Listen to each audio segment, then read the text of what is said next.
Hi!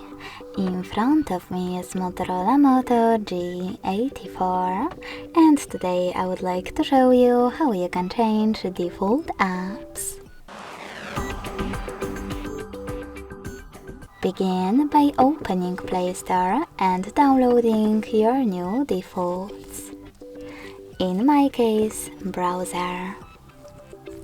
When your app is ready, go into Devices Settings, scroll down and click on Apps.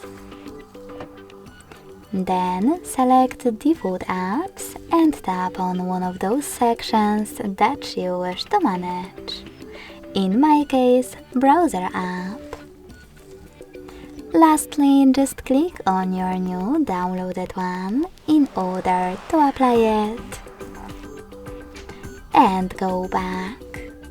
So when I do that, as you can see, my default app has changed. Thanks so much for watching. If you enjoyed this video, don't forget to leave a like, comment and subscribe. Bye!